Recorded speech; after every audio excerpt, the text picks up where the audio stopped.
Hi friends, எல்லாம் எப்படி இருக்கீங்க? இன்றைக்கி வந்து மட்டன் பிரியாணி பண்ணலாமா, வெடிக்குள்ளே போகலாமா? மட்டன் 1/2 கிலோ எடுத்திருக்கேன். அதுக்கப்புறம் கொஞ்சம் மஞ்சத்தூள் போட்டிருக்கேன். அதுக்கப்புறம் இஞ்சி பூண்டு பேஸ்ட்டு போட்டு ஒரு 5 விசில் விட்டுக்கலாம். தண்ணி ஒரு டம்ளர் ஊற்றிக்கலாம். தேவையான உப்பு. பிரியாணிக்கு தேவையான பொருள் வந்து வெங்காயம், பச்சை மிளகாய் ஒரு 5, தக்காளி பழம் ஒரு 3 போட்டிருக்கேன். அப்புறம் அந்த பட்டை, கிராம்பு, ஏலக்காய் அதெல்லாம் போட்டிருக்கேன். அப்புறம் பிரியாணி தேவையான மசாலா 50 கிராம் போட்டிருக்கேன். அப்புறம் கறி மசாலா பொடி, பெருஞ்சீரக பொடி போட்டிருக்கேங்க. எண்ணெய் நல்லா ஹீட் ஆகிடுச்சு. அப்புறம் அந்த பட்டை, ஏலக்காய் எல்லாம் போடுவோம்லாம் அது போட்டிருக்கேன். அப்புறம் வெங்காயம்,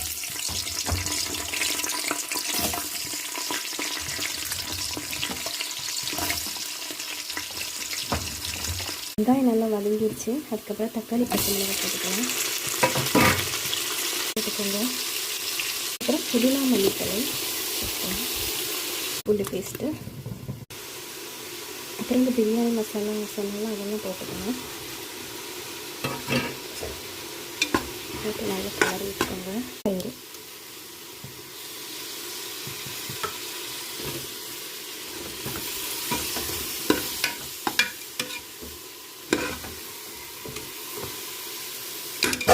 ரெடி ஆயிடுச்சு.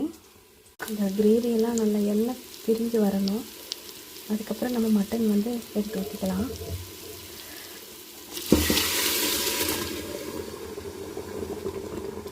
அதுக்கப்புறம் அரிசி ஊற வச்சுருந்தேன். அதனால் அது 2 டம்ளருக்கு வந்து 3 டம்ளர் தண்ணி ஊற்றணும். ஆனால் ஏற்கனவே மட்டனில் வந்து தண்ணி இருக்கிறதுனால நான் 2 டம்ளர் மட்டும் அரிசிக்கு போட்டிருக்கேன். கரெக்டாக இருக்கான்னு பார்த்துக்கோங்க. அப்புறம் கொஞ்சம் லெமன் ஊற்றிக்கோங்க. நெய். ஓகே, கரெக்டாக இருக்கான்னு பார்த்துட்டு ஒரு 3 விசில் விட்டுக்கலாம். அவ்வளோதான், மட்டன் ரெடி ஆயிடுச்சு. ஃப்ரெண்ட்ஸ், ரெடி ஆயிடுச்சு. பிடிச்சிருந்தால் லைக் பண்ணுங்கள், ஷேர் பண்ணுங்கள், சப்ஸ்கிரைப் பண்ணுங்கள் ப்ளீஸ்.